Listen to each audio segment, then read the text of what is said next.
We're going to do is we are going to talk about calculating parallel and series circuits. This is something that I said we were going to do. It is a bit tricky, so please, please, please let me know if something is confusing, because I won't know if you're having issues if you don't tell me, right? Even if you're like, I don't understand anything, you have to let me know. Otherwise, I won't know. I genuinely don't know what goes on in your heads because I'm not a mind reader, right? I can maybe make a guess. That's about it. So let's see.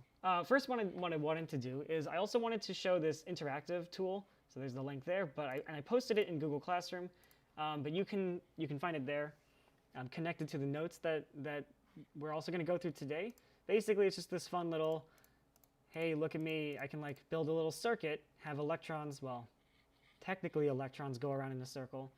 It's kind of weird. Let me get into a little bit about that. So you can like put a light bulb in, connect it to a battery, and then you're like, wait a minute, what are these stupid plus signs? I thought we were talking about electrons. This is relating back to that idea that I mentioned before about how old school engineers think about electricity flowing through a circuit as these sort of like positive charges that are sort of like it's sort of like they call them electron holes, because people just want to talk about the positive charges because it's easier to calculate, because guess what? They're all positive numbers. You don't have to worry about negative numbers. The problem is that Benjamin Franklin called the electron negative. So I guess we have to do that, which is kind of dumb. Really, we should change things. Why not? But basically, if we have electric charges, right, let's just call them quote-unquote electric charges, going from one end of the battery to the other, it's basically the same thing as if we talked about electrons going around in a circuit. In the end, we're still basically talking about some sort of electrical particle moving through a circuit. And here you can see this battery. You can click on this slider down here. It's got 9 volts. You can lower the voltage if you like, change that push of the electrons, and you'll see that there's also a brightness for that light bulb. And if you add on another branch, as we talked about, adding a parallel circuit, you can see that through one of the branches, if there's a light bulb, electrons move pretty slow because there's a lot of resistance. But through the wire, where there's barely any resistance, the electrons move pretty fast. You can add in another light bulb there, and then now the electrons can move through both. And we'll talk about how if you look, the push of the electrons through both light bulbs is actually the same, which is kind of nuts. So we're going to talk about that today. You can also put light bulbs in series, right? You can put series and parallel light bulbs together, stuff like that. So you can do a lot of cool stuff with this.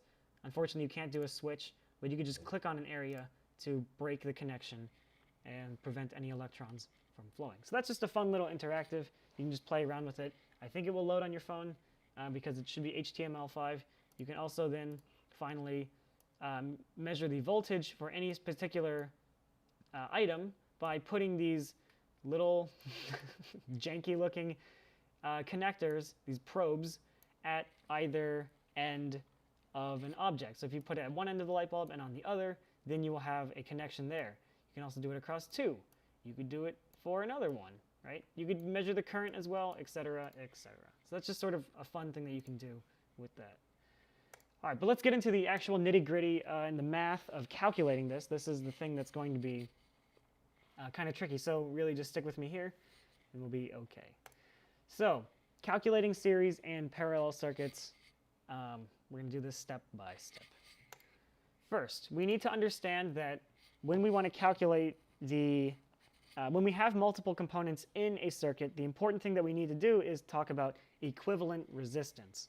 Equivalent resistance is when you have, when you take all of the resistors in a circuit and you like mathematically combine them together so that you have one big resistor, which we'll see is the way that we can actually do our Ohm's law calculations.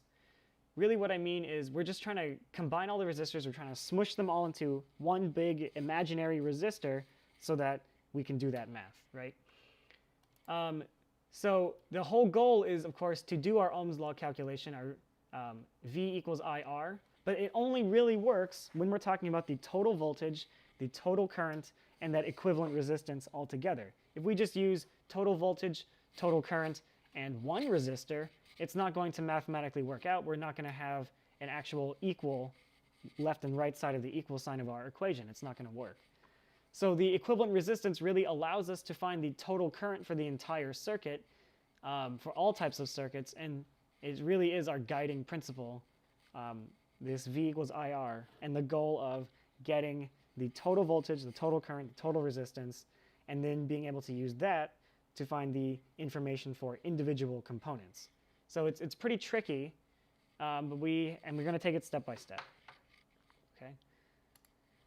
So for a series circuit, there are a couple rules we need to remember. The first two rules are the current for each object is going to be the same. So series circuit, remember, is our basic circuit where everything is connected one end to end, right? There's only one path, and because there's only one path, there's only one current. The electricity has to flow through everything, so it can only flow at one rate. And then there's this thing called voltage drop. Don't let that scare you. Voltage drop just means, what is the voltage, right? It's just a kind of one of those annoying technical terms that you do see a lot. And if you were taking the science MCAS, which I don't think you're actually ever going to have to take, because I think next year you might have to take the math and English, but the science one, I don't know if they're going to make you do it, which is totally fine with me. But the voltage drop for each part adds up to the total voltage. The other way of thinking about that is each object probably will have a different voltage than another object. And we'll get into how that looks in a sec. Again, please don't freak out yet, but please let me know if you have questions, and I will be happy to explain more. So here are just some mathematical representations of these rules. Whatever the total current is, it's going to be equal to that individual current for the one object, for the other object, for another object, and so on. They're just all equal to each other. All of those currents that each object feels is going to be the same. But the voltage that each one gets, those are going to be at least different, or they're at least going to have their own voltage, because each object, depending on its resistance, is going to feel a different push of electrons going through it.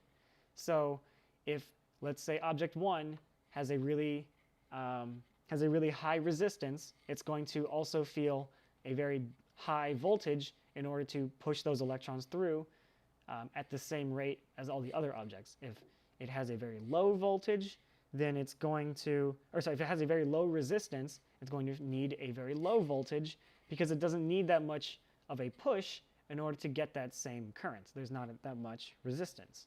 But all those voltages are going to add together to make the total. So let's take a look at how that works. Well, actually, first we got to talk about the resistance, then we can do it. So in order to combine all the resistors together in a series circuit, you just add up the resistors. So if you have a resistor that's 2 ohms and a resistor that's 4 ohms, then you have you can imagine that that's just a big 6 ohm resistor. And if you're like, that feels uncomfortable to me, how do I do this? Let me show you. Let's go like this. Let's go here. So for a circuit like this, for a series circuit, right? You're like, all right, how do I, Mr. Ebisu, how do I actually take these resistors and how do I actually combine them together? What would that even look like even, right? Like, what would that look like? Well, that would look something like this. If we had, here's our circuit, and then we draw our lines for our circuit, but instead of drawing in those 2 resistors individually, we're just going to replace it with one big resistor.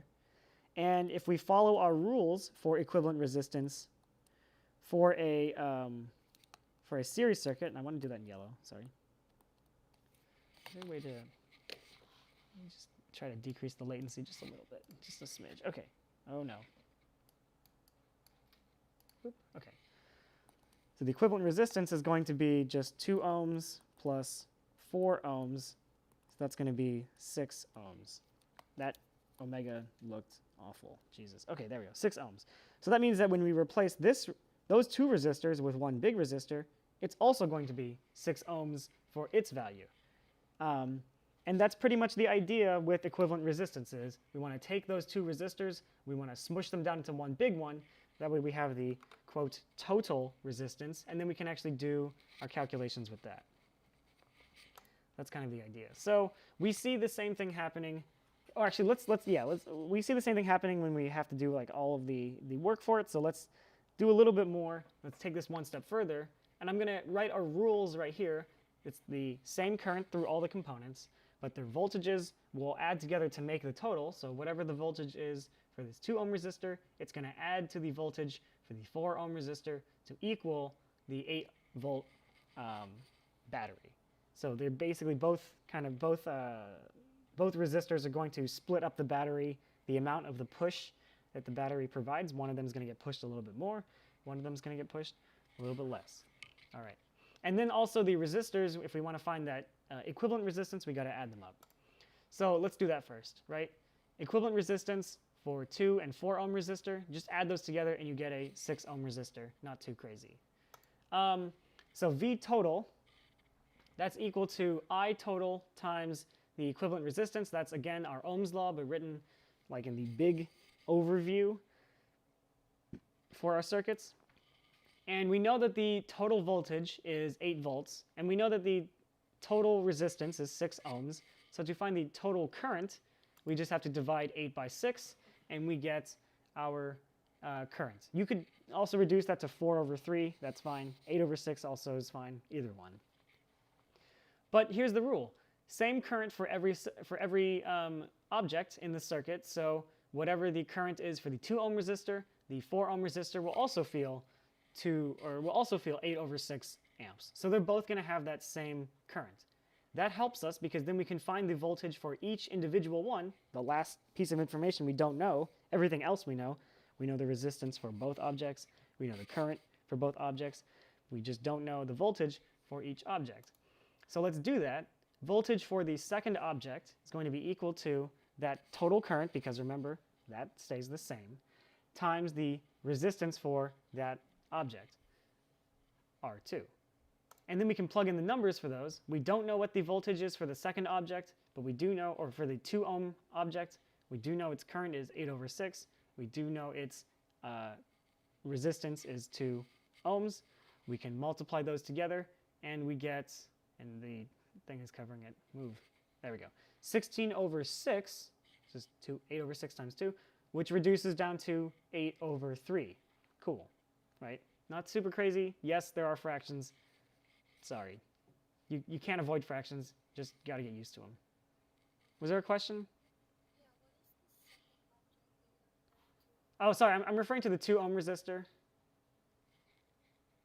I guess I shouldn't say second object. I should say resistor 2 as opposed to resistor 4. Okay, sorry about that. I'll make sure I do that moving forward. If we're talking about the 4 ohm resistor, R4, then we have to find the voltage for that one. So we know that the current for that one is going to be the exact same as the current for R2. It's the exact same current. Because remember, rules are it's the same current if we're talking about a series circuit. The current is going to be 8 over 6 ohms, and then, or 8 over 6 amps. And then the resistance for the for R4 for that resistor is going to be 4 ohms.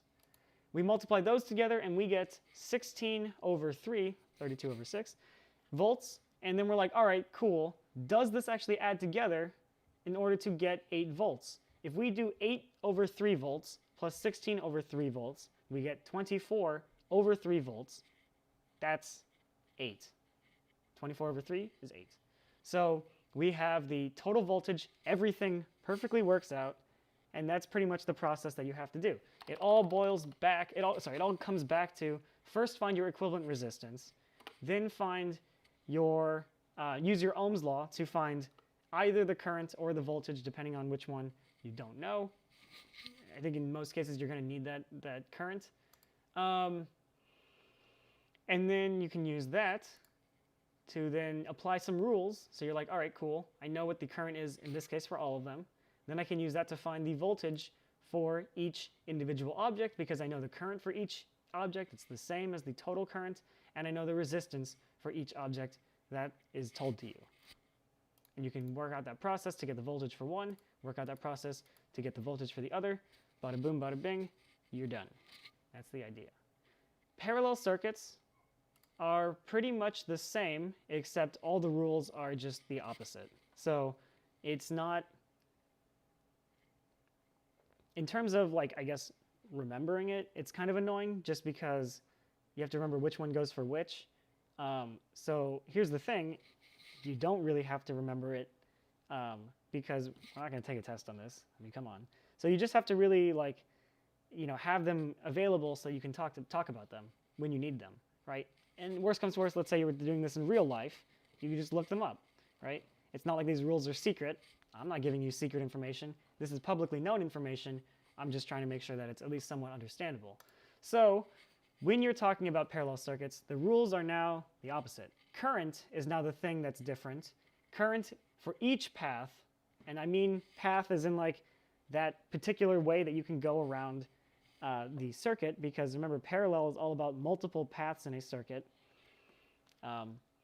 Then the paths all are going to have currents that add to the total, that add up to equal the total current. So each path, those add together to make the total current, but this time the voltage is all the same.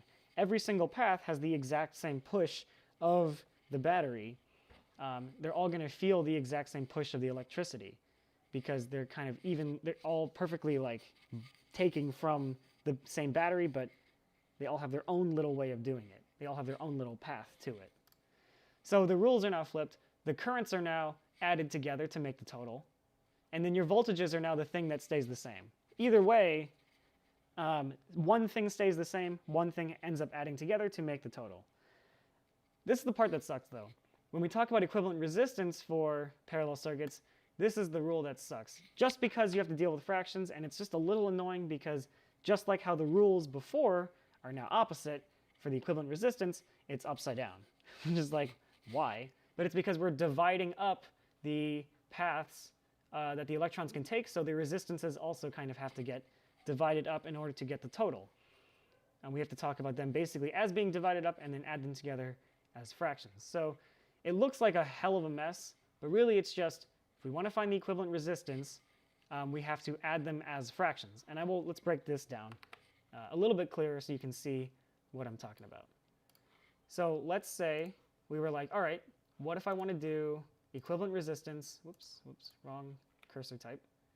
What if I wanted to do equivalent resistance for a parallel circuit? What does that look like? How does that mean? Or sorry, what does that mean and how does that look like? Wrong verbs. I'll give myself a little more space. All right, so let's talk about this, right? What we're trying to do with equivalent resistance, again, is take these two resistors and kind of smush them together into one big resistor. But they divide up the paths of the electrons. The electrons can take different paths to get there. So if we're like, all right, what is REQ? How do we get that? The way that we get that is we have to do 1 over REQ. And that's going to equal, rather than just 2 ohms, it's going to be 1 over 2 ohms. And then instead of 4 ohms, it's going to be 1 over 4 ohms.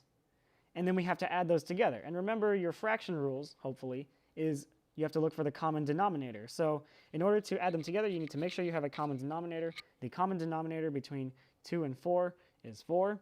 So then this 1/2, this 1/2 becomes 2 over 4. And the ohms are going to stay on the bottom, and that's going to help us because we know that we have to flip over our fraction at the end. So we add these together, we get 3 over 4 ohms, and then we're like, all right, cool. Guess what? We also end up having 1 over REQ, which is not useful in our regular Ohm's law, which is the V total equals I total times REQ. We need to get REQ by itself. We need to get that right side up, so we just flip both sides. And we end up with REQ, that R looks horrendous, sorry. REQ equals 4 over 3, and then the ohms are on top now because they stuck with the 4 in that fraction. So the equivalent resistance that we actually get is 4 over 3 ohms, and if we wanted to redraw this, circuit so that it matches that, it would look something like this. 4 over 3 ohms. And that would be our 2 resistors now condensed down into one big resistor. This drawing looks kind of wacky, so let me fix that.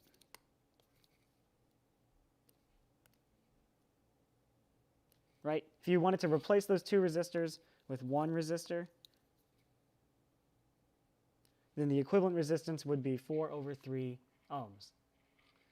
So that's the idea there. So just remember that when you are doing this, when you do your whole fraction adding, the last thing you have to do is flip it over, because we don't want the equivalent resistance. We don't want that R on the bottom of our fraction. We want R on top, REQ, just kind of as is. That's the idea.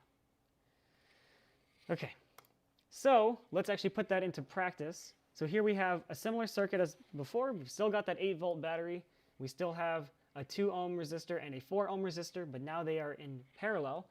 So we have to change our rules. The currents are all going to add together to make the total, but the voltage for each path is the same, so that's cool. And then the resistors we add together as fractions. So we did that in the previous slide. We got 3/4 with ohms on the bottom, and then we flipped it over to get 4/3 ohms. That way everything is good. And then we're like, all right, now we can do our Ohm's law. Total voltage equals total current times equivalent resistance. So we can plug in the values for what we know, which is that the voltage is equal to, or 8 volts, sorry, is equal to I total times 4 ohms over 3. Doesn't really matter if you do 4 ohms over 3 or 4/3 ohms, same thing. This then becomes 6, because if you divide 8 by 4/3, that's the same as doing 8 times 3/4. So 3/4 of 8 is 6. And that is our total current for this whole circuit. But we don't know the current for each individual resistor, the 2 ohm resistor or the 4 ohm resistor, so we have to do a little bit of work there. But we know that the voltage is going to be the same for all of them. The 8 volts is the total voltage. That's going to be the same for this path that includes 2 ohms and this path that includes 4 ohms. So each one is going to get 8 volts. So to find the current, set up your Ohm's law for each individual equation. Here it's V total, because it's the same for all of them, equals the current for 2, the current for that 2 ohm resistor, times that 2 ohm resistor. And we know that the voltage is going to be 8 volts. We know that the resistance is 2 ohms. And then we just don't know I, so we divide the volts by the ohms in order to get I by itself, and we get 4 amps for the current. And then we do the same thing for the 4 ohm resistor. We set it up the exact same way. The total voltage equals the current for the 4 ohm resistor times 4 ohms. So that's going to be, sorry, that's weird, 8 volts equals I for the resistance, or the current for that one, times the resistance. And then we could just divide the current, the voltage by the resistance. My brain is dying. We divide the voltage by the resistance, and we get the current, which is 2 amps. And that is the whole thing. That's how we get the current for the 4 ohm resistor. And if we have the 2 ohm resistor, its current is 4 amps. And the 4 ohm resistor, its current is 2 amps. Add those together, you get 6 amps, which is the total. So again, it hopefully should all work out that way. If we add our currents together, like it says, we should get that total current, which we found to be 6 amps. So again, the whole point about all of this is really there are different ways of calculating the important thing, which is equivalent resistance for these circuits. Because if we can figure out the equivalent resistance, then we can do stuff like talk about the whole circuit all at once, that V total equals I total times equivalent resistance. And then we can do more stuff with that, but really the key is we got to figure out that equivalent resistance first. We can't do anything before we do that. Right? We got to do that first. That's the key, and then there's just different rules. Series, you just add them together. Parallel circuit, you got to do a little bit of weird stuff because you're dividing up